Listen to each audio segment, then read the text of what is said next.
At East Carolina University, students in the EC Scholars Program are encouraged to be well-rounded in the program's core values.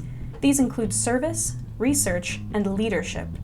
This spring semester, junior class EC Scholars participated in a leadership internship, where they were asked to reach out to a community organization and evaluate that organization's needs, consult with key administrators, and offer direct support in any areas of necessity. This internship, one of several required by the EC Scholars Program, helps students to initiate and demonstrate an understanding of relational leadership as they work to create positive change for their particular organization and the community at large. Some scholars geared their interests toward community education. Morgan Harvey and Taylor Locklear worked together in the Pitt County Animal Shelter to host several weeks of dog training classes. I've always had a passion for dogs and wanted to work with the shelter, so I reached out to the director there and worked on kind of establishing some of the problems that they had and figuring out how we could come up with a solution to handle those situations, and that's how my project got started, basically. Mine was focused more on pit bull education and pit bull advocacy, because in Greenville a lot of the apartments are putting pit bulls and other breeds on their banned breed list. So I kind of wanted to work on spreading a little bit of information. For me, it's been really working with the dogs and their owners. Had a lot of personal gratification from one specific handler and her dog. When she first showed up at the shelter with her rescue, the dog wouldn't get within 15 feet of me. And she is a pit bull mix.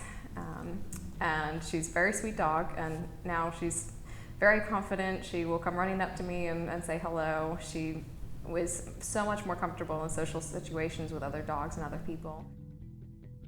Other scholars used this internship as an opportunity to educate and empower the children in the community. Leela Gohl worked with Go Science, a middle school STEM program that encourages children to apply science, technology, engineering, and math to real-world problems in a fun way. Natalie Malpas tapped into her love of Hispanic cultures and teamed up with A Mexican, a Latino outreach organization that aims to provide healthcare access, education, and general wellness. She was a key member of the task force that planned Dia del Niño, an event celebrating the lives of children and their families. Ryan Carter Stanley continued her past involvement with Young Life, a Christian organization that visits and holds social events at local high schools. One of her internship duties was creating an entertaining and informative music video featuring all of the Young Life leaders. This trip you've been told, pick out kids, time to get sold. This one for them instant picks, them good picks, straight masterpiece. Styling, wilding, living it up in Georgia. Keeping with children's education, scholar A.J. Ajmira interned with Building Hope Community Center, a K-12 program that aims to foster a sense of character and community in its participants. So for my internship, I was focused on the college preparedness and future readiness program development. I created a program that would allow the high schoolers to be ready for college if they chose to go to college, or to be ready for the future. We did a lot of team building activities. These involved giving scenarios to the individuals. Like, one was on constructive criticism. We had a dinner etiquette class. We had a class on how to prepare for the SAT and the ACT. So the first day I came in, it was hard for the kids to take me seriously. These kids go through a lot of instructors every day, and they try to test limits. My biggest challenge was being able to relate to the guys and to find a way to make a connection and just get them to trust me and want to learn about how to improve their life and how to want to succeed.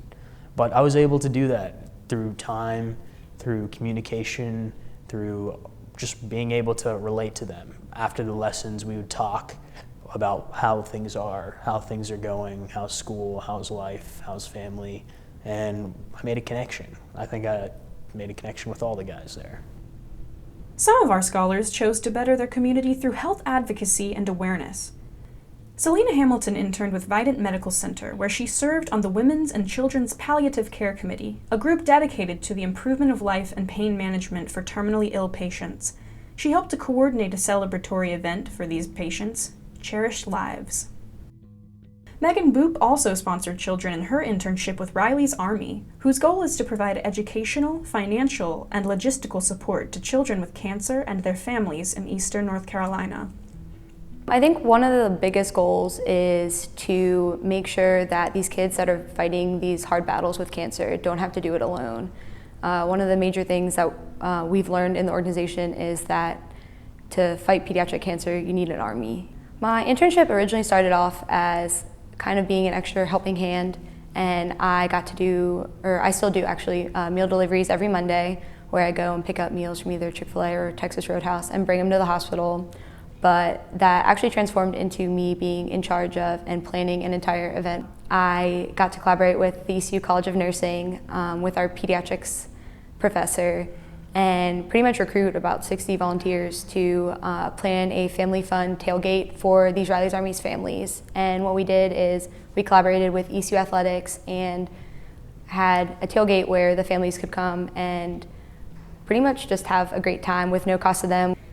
These kids just got to come and tailgate, and then they were given the opportunity to go to the ECU women's soccer game following, and the kids that were able to make that came out onto the field at halftime and got to be recognized as individuals, and then the organization of Riley's Armies was recognized as well. Kristen Fulcher helped to plan a fundraiser for her organization, the Ronald McDonald House, which houses families free of charge who have children in the hospital. She facilitated a t-shirt fundraiser and worked with teen ambassadors to plan children's programs for the Ronald McDonald House. Leah Taylor channeled her passion for safety awareness in her internship with the Eastern Pines Emergency Medical Services, where she created an inventory sheet for advanced life support bags and made an online program for fleet maintenance. She also helped to plan the EMS's semi-annual barbecue fundraiser. Sarah Lisson educated the community about nutrition in her internship with the Pitt County Health Department. Sarah was featured on a WITN news segment where she promoted awareness about food insecurity and Pitt County's food assistance programs, as well as presenting the $10 meal challenge. My main interest in the field of nutrition is education. I think education is so fundamental to people being able to live a healthy lifestyle. You can give them healthy foods, you can tell them to follow a diet, but if they don't know why or what they're eating, or how to do it for themselves, then they're going to be a lot less likely to adhere to that. Well, the first thing I was able to do in my internship was very exciting. I was given the opportunity to write a script and deliver a segment on WITN on the morning news. It was called Growing Up Fit, and myself and my supervisor and a fellow EC scholar did 2 short segments on WITN about food insecurity and some of the resources available in our community, as well as the $10 meal challenge, where we showed a healthy meal that you could feed a family of 4 with for less than $10. I think one of the biggest lessons I've learned about leadership through my internship has been the importance of collaboration. And each division is doing great stuff on their own, but in order to truly have a healthier county, they have to work together. Several scholars centered their internships on community outreach. Rose Sheelor interned with Jobs for Life, a nonprofit organization that equips local churches with tools to teach career advancement classes to wanting community members. She also utilized her knowledge of the Spanish language as a coordinator and interpreter for meetings between Jobs for Life and local Hispanic churches. Thomas Vaughn served his internship with the American Red Cross Disaster Services, a part of the larger Red Cross organization that provides victims of disasters with essential items and housing. He was also a key collaborator in the transition of moving offices, conducting clerical work as well as volunteer outreach and recruitment. Chris Thaxton helped feed the hungry in his internship with Stop Hunger Now, a feeding program that has packaged and sent over 180 million meals overseas to impoverished nations.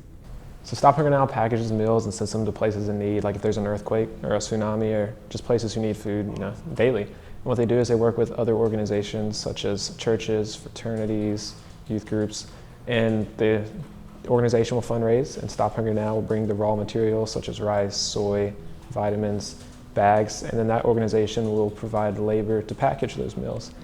So day to day, what I did with Stop Hunger Now is I'd go into their warehouse and help package the meals for the week, or the raw materials that we're going to take to places to package for that week. So I'd load soy on pallets or bags of rice and load them into the truck, and I had no idea how much hard work that was. And looking into the future, my biggest goal is when Stop Hunger Now packages their meals and sends them to other countries to do it on big container ships. and they have a lot of empty space, not a lot, but empty space on these containers that other things could be shipped to that area. So let's say a school in Afghanistan is getting meals, but they also could use textbooks. I'm going to try to provide or find someone in Greenville who can provide something like textbooks or medicine, or something that's going to be a constant need for somewhere that Stop Hunger Now is constantly sending food. Holden Jones engaged his interest in wetlands and waterfowl conservation by working with Ducks Unlimited, the largest nonprofit that focuses on those aspects of preservation. He shadowed and assisted the regional director at many fundraising banquets across the state, and himself hosted the largest fundraising banquet for Ducks Unlimited in North Carolina. Spencer Jackson worked with the Greenville Community Shelter, where he oversaw building renovations, organized volunteers, and sought out grants for a daycare medical facilitator to better aid the homeless population of Pitt County. Brenna Owens chose to work with the Creative Living Center, an adult day health program for senior citizens and adults with mental and physical handicaps. In addition to volunteering weekly at the center, Brenna organized gift and food donations from local businesses for a bingo fundraising night. Although these scholars had very distinctive internship experiences, they are all united in their enhanced understanding of the meaning of leadership and their drive to enrich the community and the world around them. It's fulfilling, Rewarding, Inspiring. Complex. Fun, it's hopeful, Support. challenging, Powerful. hands-on, Fulfilling. unique, Important. assuaged. Because like I got this like calm feeling after working there. Like I know it was like a lot of work. Like I definitely worked hard. I put a lot of time into it, and it was taxing at times. But I was definitely dedicated to it. Like I really enjoyed it. But at the end of the day, like after I worked there and after I put the time in, like I just felt so relieved. Like I just felt so calm. It was a good feeling. Like I really enjoyed it.